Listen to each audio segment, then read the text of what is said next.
case against former President Donald Trump. We have the latest from Washington. And in sports, Ohio men's basketball gets a huge win. Newswatch starts right now.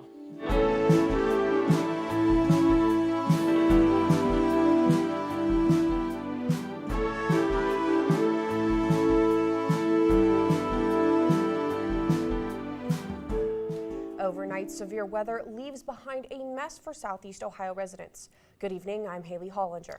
And I'm Cameron Up. Welcome to Newswatch. Here's some of the damages left behind by a tornado that touched down last night near West Jefferson. The National Weather Service has also confirmed another tornado touchdown in Jersey in Licking County.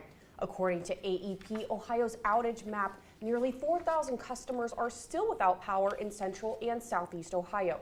AEP says they have open shelters near Columbus for people who are left without power. As for the roads, the Ohio Department of Transportation says most areas are clear, but there are still some flooding issues in Lawrence County. ODOT also says battery backup is being used for traffic signals in Clark and Madison counties. Forecast Leah Frizzle joins us with more on that system and what else we can expect tonight. Leah, we saw some storms roll through last night. What's up next? Well, what's up next is we have some high pressure moving into our area, which is going to clear those skies. So we're looking for some sun in the next couple of days, but we will be seeing some more clouds in the future. And here you can actually see those storms moving out of our area. We see those moving out in those early morning hours, but behind it is actually some mixed precipitation. So we woke up this morning worried about some severe storms, but we're going to bed tonight thinking about some snow. But first and foremost, those temperatures are actually so cold because of those storms. They brought along a cold front. So today our temperature high started up in the 60s, 68 for that temperature high today. And we've just continually seen these temperatures gradually dip down into the 20s. And I don't know if anybody saw it, but we actually saw a few flurries out there earlier. Right now we're looking at some light snow, temperatures sitting at 34 degrees, but since we have some wind gusts out there, we're actually looking at 24 degrees, so a 10-degree difference. Here tomorrow, as I said, we're going to see that high pressure system move into our area, leaving us with some sun, which will be nice, but those temperatures are not going to be where they were a few days ago. A temperature high of 44 degrees, and again, those temperatures lows down in the 25 tomorrow. Over the next 3 days, we're going to see some more of a warm-up similar to what we saw at the beginning of the week, but nothing near those 70-degree temperatures we were seeing like on Monday and Tuesday. So let's go ahead and send it back to the desk. Alexander Local Schools is again asking voters to renew the district's operating levy. This same levy failed in November by 300 votes. The 1% earned income levy accounts for nearly 11% of the district's total budget. Without that income, the district could have to lay off teachers, end specialized classes, and reintroduce athletic fees. If the attempt fails on March 19th, the district will have one more try at passing the renewal in November. Voters in Buckeye Lake moved to recall the village's mayor. Jareen Peterson was voted out by 229 votes. 73 votes were cast for her to stay. Over 250 residents signed a petition to hold the special recall election yesterday. Peterson was previously issued a vote of no confidence twice this past summer by the council. Linda Goodman, the current village council president, will become mayor. Kroger employees across the region are voting on whether they should go on strike today. Ohio stores involved with this vote include ones in Marietta, Belpre, and Proctorville. Union officials say inadequate wage increases and increases in health care costs are the main drivers behind the strike. Votes will be tallied in a virtual meeting on Friday, which at any point can lead to a strike. Drivers in Scioto County can expect traffic delays starting next month. The sheriff's office says large items being hauled through the county are to blame. Each load will take approximately 8 to 15 days to reach its destination in Licking County. These transports will be carried out through the summer and the fall.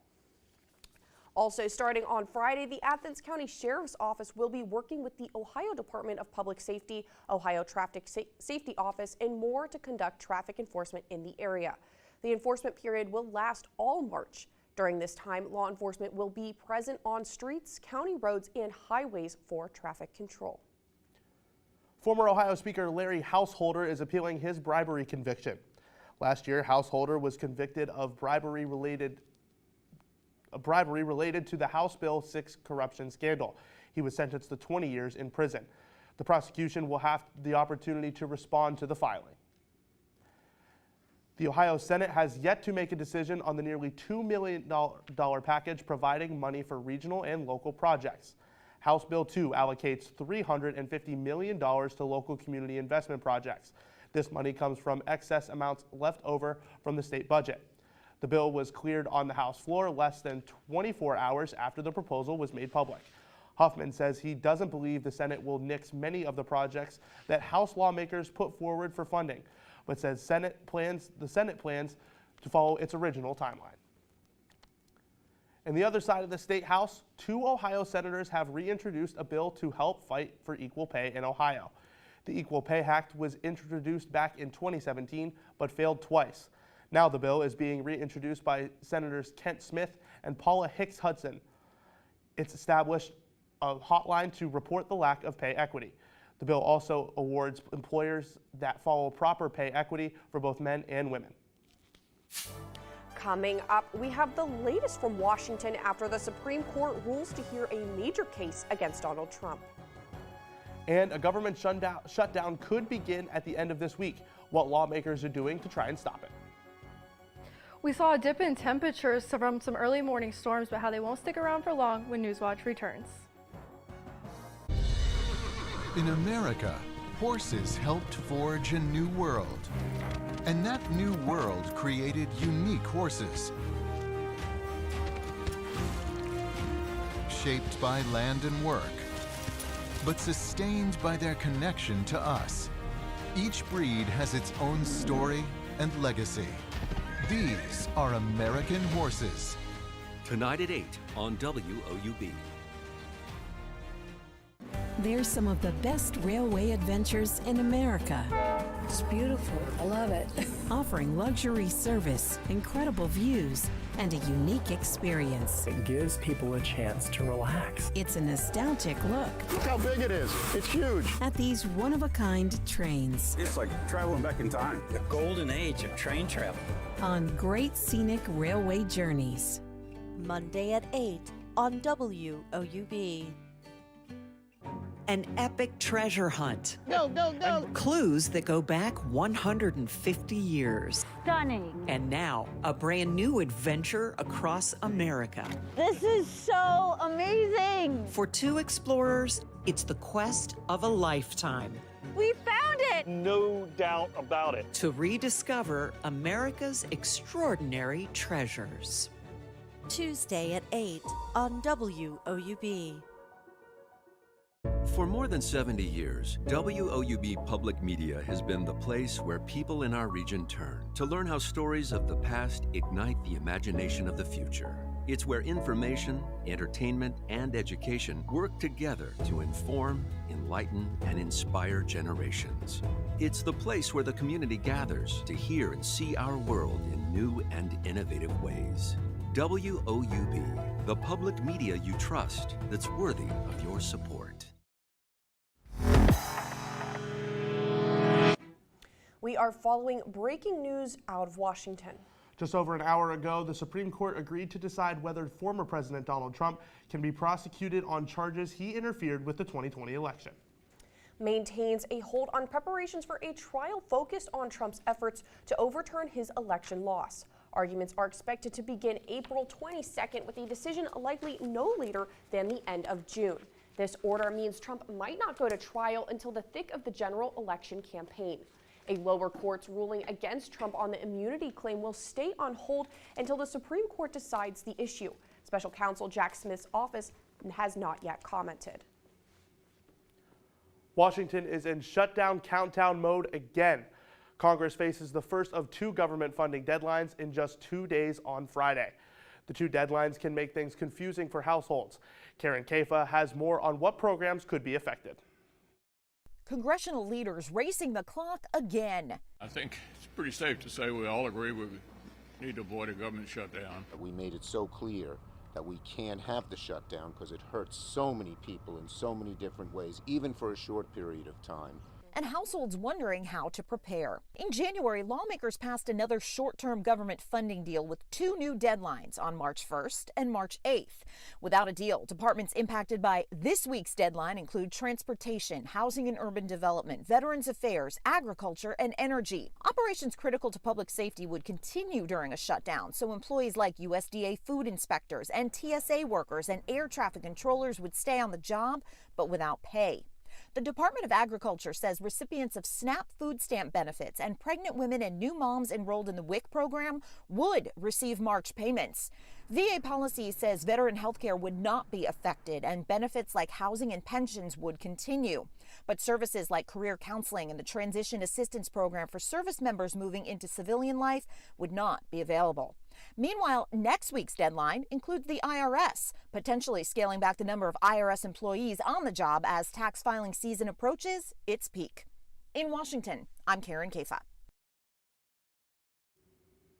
Other departments impacted by the second funding deadline on March 8th include education, which could further complicate the messy process around the new FAFSA application because of worker furloughs, and Health and Human Services, though Social Security payments would continue. Another big shakeup in the Senate today. Senate Minority Leader Mitch McConnell says he'll step down as the chamber's Republican leader in November, but plans to continue to serve in the Senate. The Kentucky Republican is the longest-serving party leader in the Senate from either party. The 82-year-old says he has total clarity and peace about stepping down and believes he helped preserve the ideals that he believes in. Father Time remains undefeated. I'm no longer the young man sitting in the back, hoping colleagues would remember my name. It's time for the next generation of leadership. President Biden says that the two men may be on opposing sides of the aisle, but he's sorry to see McConnell step down. President Biden's son, Hunter, was on Capitol Hill today meeting with the House Oversight and Judiciary Committees. Hunter was asked to testify in their impeachment inquiry of his father. The deposition comes after months of back and forth as Republicans try to build a case that the president profited from Hunter's overseas business dealings. Hunter Biden accused Republicans of trafficking in baseless and MAGA-motivated conspiracies. He says he didn't involve his father in his business, and he hopes his testimony will put those lies to rest. Dangerous wildfires have now exploded in Texas and Oklahoma, with one of them burning an astounding 3 acres every second. 4 wildfire acres causing havoc in parts of the Lone Star State for the second straight day. The Smokehouse Creek fire is the largest, and authorities are asking residents there to shelter in place. The fire has already scorched more than 200,000 acres. Officials have ordered an evacuation for 3 areas near the blaze. They say they are planning for weather changes that are expected to make fires worse. More resources coming in from across the state and across the nation to come assist us. So when the winds do pick back up this weekend, we will have people and resources and all kinds of things here and ready to go. Local crews are also fighting the Grapevine Creek fire in Gray County. The wind induced has spread across 3 counties. But on the better side, authorities say the Juliet Pass fire, which spread to nearly 3,000 acres, is now almost fully contained.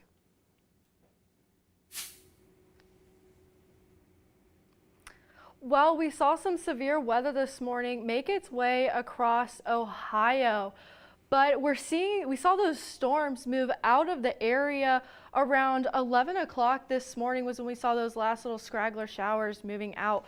But with it, they left these really cold temperatures. So we have this cold front moving across the region. You can see it's pushing those warmer weathers that we were seeing Monday and Tuesday. It's pushing those more closer to the East Coast. Here you can see it more closely. You can see those scraggler showers moving out in the early morning hours, but following it is actually some mixed precipitation, which we did end up seeing a few flurries earlier this afternoon, and some snow moving into the area. The temperatures right now are feeling way colder than what they were the past couple days. So we're looking at 36 degrees here in Athens, 34 in Lancaster, 38 out in Parkersburg. So we're looking at some drastic change in weather. And this is because of this low pressure system that has moved along with this cold front, pushing those storms across our area. And when you have that cold weather and warm weather mixing together, it creates those band of showers like what we're seeing right here. But we have this high pressure system that's following closely behind it. It's going to be leaving us with some clear skies over the next couple of days. So as we move into tomorrow night, we see more and more of how this is pushing those storms closer to the East Coast. And again, on Friday, we see that we're going to be seeing some pretty clear skies on Friday, which is really nice. So tomorrow, what kind of weather can we expect? We're going to see some cooler temperatures, 44 degrees for our high, 25 for our low. So we're not looking much warmer, but we will be seeing those sunny skies. And into those next couple of days, we're going to see these temperatures start to increase because of that high pressure system that's going to be moving into our area. So Friday, we can see that we will be actually seeing a chance of showers that's later into the evening hours though, and that high of 53 degrees. So a little bit warmer than 44 like what we're seeing on Thursday, and 60 is when we start to see those temperatures really start to jump up there. And we're going to be seeing some more sun, especially as we move into the rest of our weekend and beginning of the week. So we see Sunday, we're back into the 70s. Really nice start to our week. Next week, 47 as that low on Sunday. And we could see how this temperature is going to continue to increase into Monday, 73 on Monday. But we're going to start seeing these chance of showers because of another low pressure system that's moving into our area. Tuesday and Wednesday, you can see that those temperatures aren't going to be as warm as 73 degrees, but they're definitely still going to be up there considering the time of year. Let's go ahead and send it back to the desk. Thanks, Leah. In the last year, home insurance premiums have skyrocketed. In some cases, those monthly costs have risen by as much as 40%. Jen Sullivan looks at what's causing the price hike and what homeowners can do to try to save money. When disaster strikes, home insurance is there to help cover some of the costs. Your home is one of your largest assets, and in the insurance industry, it's wise and prudent to protect that asset. But the price of that protection is becoming more expensive. Home insurance broker Travis Hodges says he's seeing an average increase of 27% year over year. And in some cases, the cost of insuring your home can go even higher. We've heard as much as 40. So what's causing the price hike? Hodges says there are a few reasons. 1. Changing weather patterns and events, such as tornadoes and wildfires. 2. The cost of materials has gone up, so it costs more to fix any damage. 3. Property values have risen. Let's look at those numbers for a moment. In January, the median home sale price was $379,100, according to the National Association of Realtors. That's 5.1% higher than January of last year, and it's the 7th month in a row home prices have gone up. Everything else has gone up. Insurance has just mirrored that and been proportionate. So what can you do to save money? If you're willing to increase your deductible by as much as $500, Hodges says you can save anywhere from 15 to 20% and shop around for different policies. We actually do that proactively for our clients. Every time there's a renewal, we let them know what other options are out there. And remember, flood insurance is a separate plan. For Consumer Watch, I'm Jen Sullivan. And joining us now is sports reporter Lucy Schaefer. Yeah, Lucy, I heard the Bobcats had a huge night on the hardwood last night. What more can you tell us? Yeah, you guys, they really did. Ohio had a battle in the Convo against Akron, and this was not something that you guys wanted to miss. The Bobcats came into this game looking to upset first-seeded Akron in an intense MAC matchup. Ohio came into this game 10-4, while Akron was riding high with a 12-3 record. I'll have more for you on this game after the break. And for the latest from Newswatch, follow us on Instagram, X, formerly Twitter, and YouTube.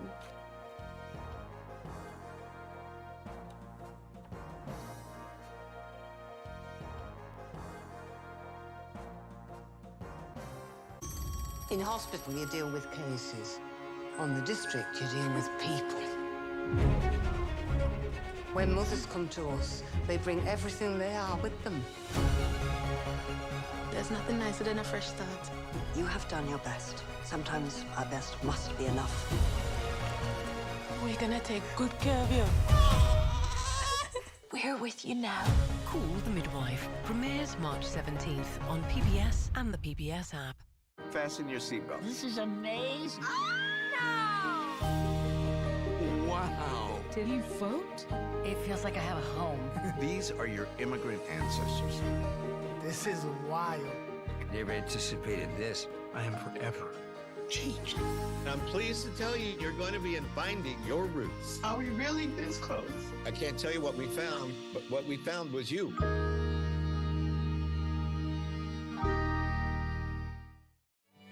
PBS is celebrating the 25th anniversary of Ken Burns' brilliant film, The Civil War, with a complete frame-by-frame restoration from the original negative. It's truly glorious to look at. We talked with Ken Burns himself about what made it the most successful documentary series in broadcast history. Please join me, Sam Waterston, for this tribute to Ken Burns, The Civil War.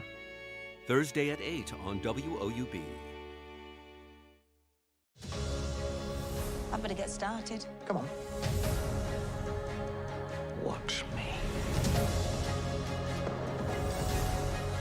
These are your immigrant ancestors. Wow. What on earth? God, sorry. You're alive. I am! Gospel music is soul. Amen, brother. This is amazing.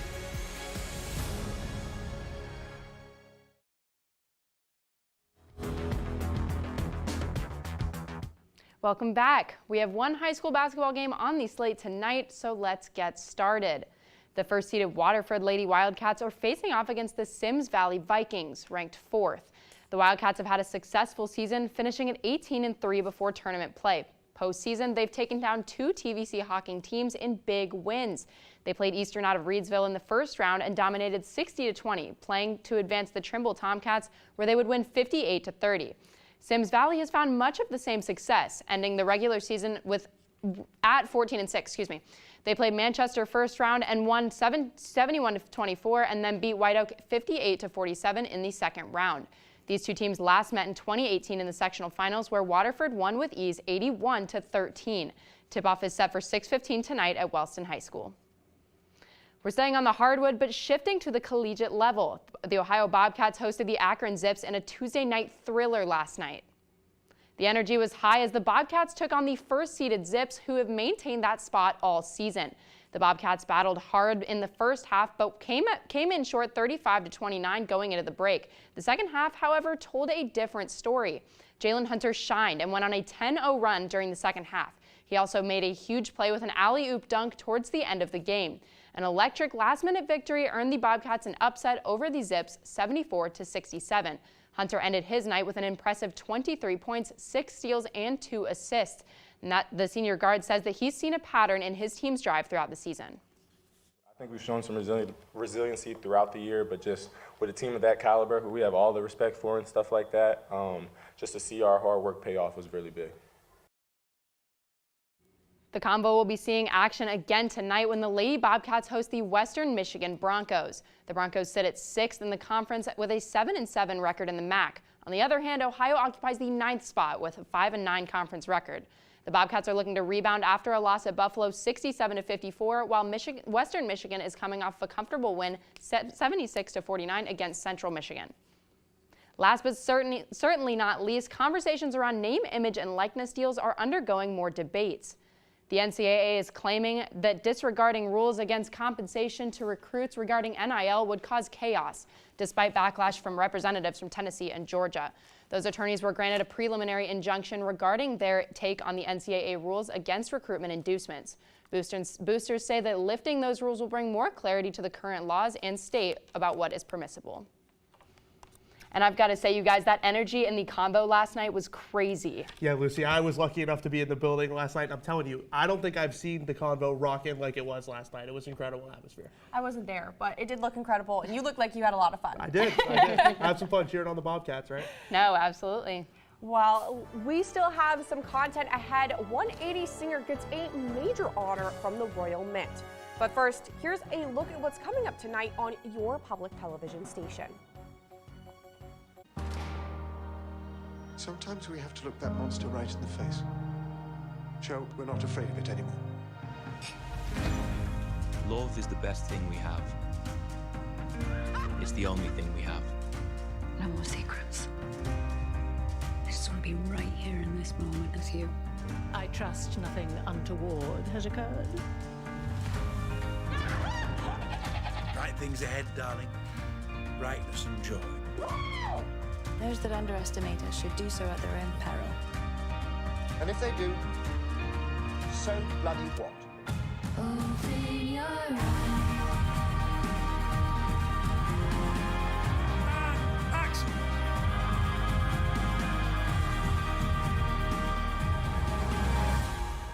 Best episode ever.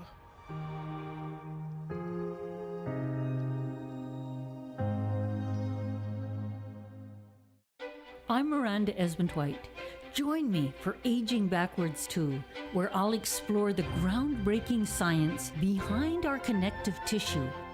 It turns out that connective tissue surrounds every part of our body, and keeping it healthy is the secret to remaining young. In this program, I'll show you exactly how you can keep your connective tissue healthy and reverse the aging process. We cover all the angles. We report the facts. We find clarity. PBS is here, delivering the credible, reliable, thoughtful election coverage you need to make informed decisions. PBS, your trusted election source.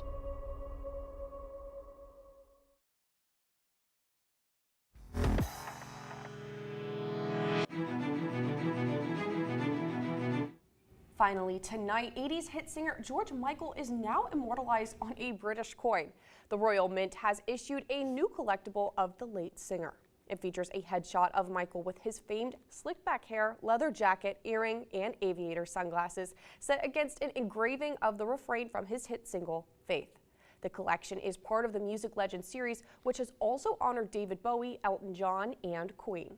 The coin is available in different finishes and weights. It ranges in price from $20 to $3,500. Now, I'm glad that he's getting some recognition, but ranging from $3,500, that's a lot of money. That is a lot of money, wow. No, it really is. I love George Michael too. I think he's got some great hits. Even I enjoy him. Yeah, not my cup of tea. I am a big Queen guy. I think he's more of my parents. That's fair. Definitely. Yeah, that's fair. All right, for weather tonight, we're looking at 23 degrees for our overnight low and some mostly clear skies as we see a high pressure system start to move into our area. And into tomorrow, we're going to see warmer temperatures than what we saw today. A temperature high of 44 degrees tomorrow, and we're going to see that sunshine tomorrow, something to look forward to. But we are going to see those lows again in the 20s with our low of 25 degrees tomorrow. Again, here you can see that high pressure system starting to move into our area, pushing those storms that we saw earlier this morning out, and into tomorrow night we see it getting even closer and again pushing those clouds out of the way, which is going to enable us to see those nice blue skies and some of that sun tomorrow during the day. And into our 7 days, we see another warm up on the way. So that's going to be great moving into next week. And that does it for our broadcast this evening. Thanks for watching. For Leah Frizzle and Lucy Schaefer, I'm Haley Hollinger. And I'm Cameron Nutt. Stay tuned for the PBS NewsHour coming up next. And remember, you can find the latest news anytime at WOUB.org.org. Follow us on social media. Have a good night.